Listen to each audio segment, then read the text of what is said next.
Estamos en el capítulo 3 de esta propuesta, esta aventura que hemos iniciado juntos. Juntos me refiero a ustedes y yo.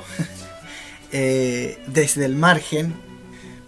Hoy vamos a continuar hablando de los presocráticos que iniciamos la semana pasada, hablando de algunos. Como les había dicho, los presocráticos fueron cerca de 100 personas, pero vamos a hablar de los más reconocidos. Recuerden que no es importante memorizar sus nombres, ya que son extraños para nosotros. Más bien me interesa que recuerden o perciban cómo el pensamiento racional fue evolucionando, y si les es posible vayan visualizando cuáles eran sus posturas. Hoy vamos a hablar, o vamos a iniciar hablando de Heráclito el Oscuro. Heráclito vivió en el siglo V a.C. aproximadamente. Actualmente de Heráclito se conservan solo fragmentos y son súper complejos como para leer o interpretar, porque usaba un lenguaje muy críptico. Por esto se ganó este seudónimo, este apodo de El Oscuro, Heráclito el Oscuro. ¿Se acuerdan que les había dicho que los presocráticos buscaban el elemento fundamental de la naturaleza, el principio ordenatorio, al que ellos denominaron arjé? Bueno, según Heráclito, este principio era el devenir o la transformación. De hecho, hay un fragmento que anda dando vueltas por las redes, un fragmento o frase, como quieran llamarlo, que quizás alguno de ustedes lo haya escuchado alguna vez, que dice: nadie puede bañarse 2 veces en el mismo río, o algo así, ¿no es cierto? Puede haber variaciones por varias traducciones e interpretaciones, pero significan básicamente lo mismo. Todos sabemos que el río fluye, que las aguas van hacia un único sentido hasta llegar al mar, y que por otro lado vuelve a iniciar este ciclo. Entonces esto significa que si alguien ingresa a las aguas de un río, no importa cuál sea, ¿no es cierto?, ingresa y sale de esas aguas, para cuando quiera volver a entrar, así hayan pasado solo segundos, las aguas a las que va a ingresar a posteriori ya serán otras, es decir, que las aguas que chocaron con su cuerpo anteriormente ya no están, se fueron, ¿no es cierto? Y nunca más vamos a encontrar ese conjunto de partículas de agua, ¿no es cierto? Esas aguas que nos tuvimos contacto se van, y ya cuando nos metemos, así sea el mismo río, el agua ya es nueva, ¿no es cierto? Esto parece una boludez si lo pensamos fríamente, pero realmente es muy profundo. Estoy seguro que debe haber gente que nunca se puso a pensar en este proceso de cambio o movimiento. Él decía que el mundo fue, es y será. Hablaba de un ciclo, es decir, que el mundo no tiene principio ni fin, que tampoco es obra de los dioses, sino que la naturaleza inicia un proceso hasta llegar a un final como si fuera un tope, y vuelve al mismo proceso cíclicamente. Entonces inicia en un lugar, llega a una especie de fin y vuelve a iniciarse, es como un ciclo, ¿sí? Hablaba de la eternidad. Como les dije que es difícil de interpretar, también hay gente que dice que el arjé, según Heráclito, era el fuego. Porque hay otro fragmento donde dice justamente lo que les dije recién: el mundo no fue creado por los dioses, el mundo es fuego vivo. Entonces hay gente que cree que cuando dijo esto se refería al mismo devenir, y otras que dicen que para él el arjé era el fuego. A mí me gusta pensar que era una metáfora igual a la del río, y que representa el movimiento, transformación más en el corto plazo, y que podemos visualizar este proceso cíclico que tiene el mundo según Heráclito, ¿no es cierto?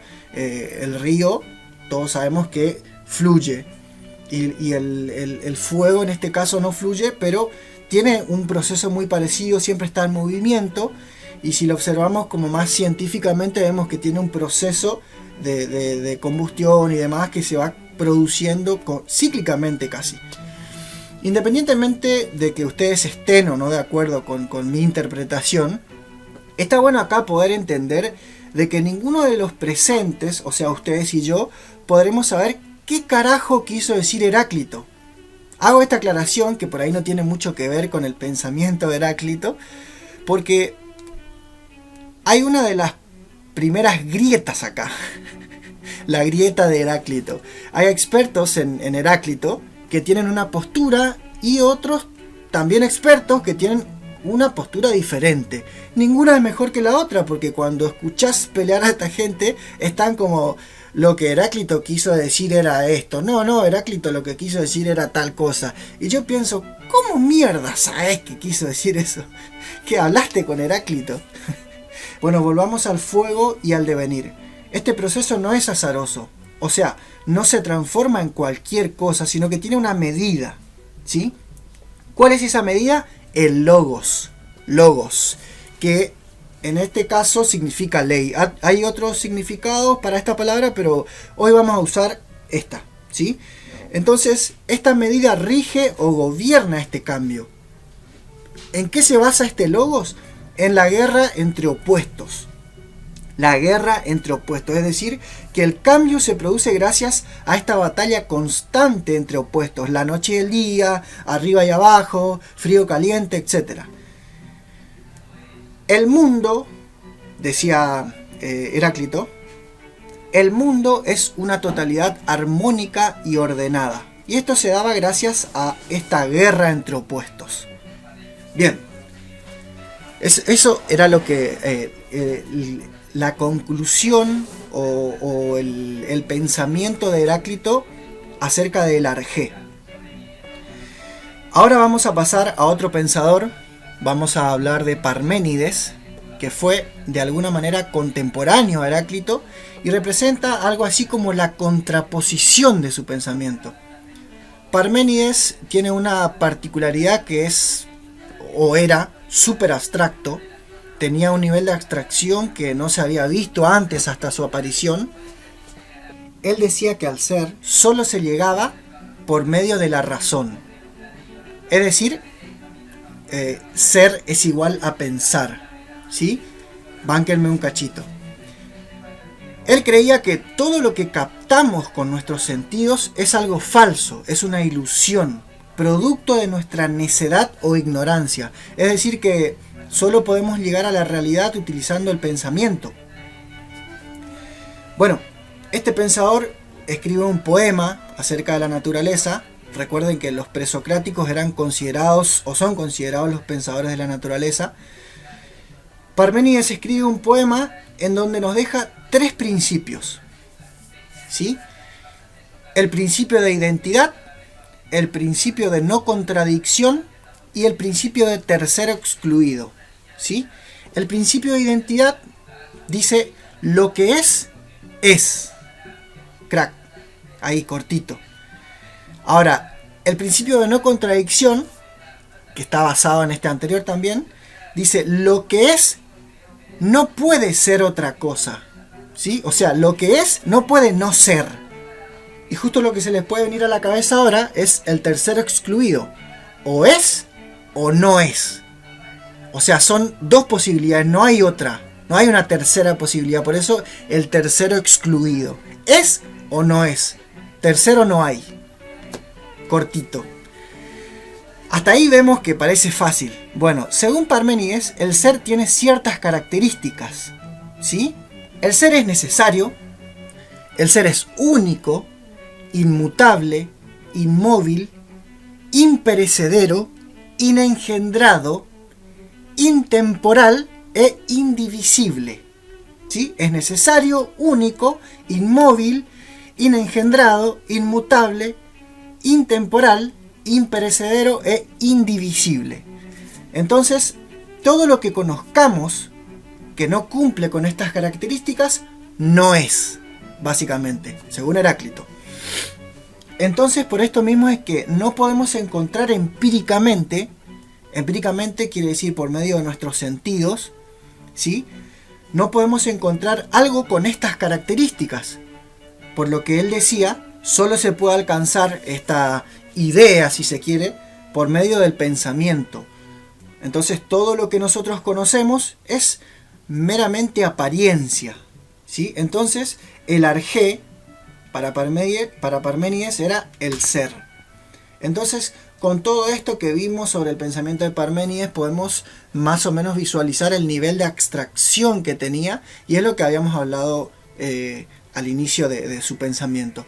Podemos ver claramente, si es que recuerdan el capítulo anterior, y si no lo recuerdan, bueno, lo pueden corroborar, la diferencia que tenían estos dos pensadores con los anteriores, ¿sí? Ellos fueron un poco más allá en la búsqueda del arjé, ¿sí? Recuerden que Tales pensaba que el principio era el agua, ¿sí? Empédocles pensaba que era los 4 elementos, ¿sí? Tierra, agua, aire y fuego, y así. Entonces Heráclito pensaba que el arjé era el devenir o la transformación, y Parménides pensaba que el arjé era el ser, ¿sí? Bueno, vamos a cerrar con los presocráticos viendo este otro pensador que fue de alguna manera ya contemporáneo a Sócrates.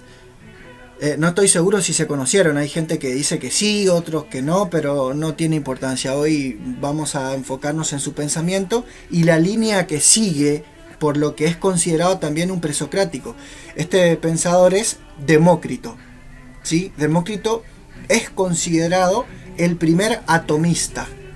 Él decía que el arjé era o son los átomos, ¿sí?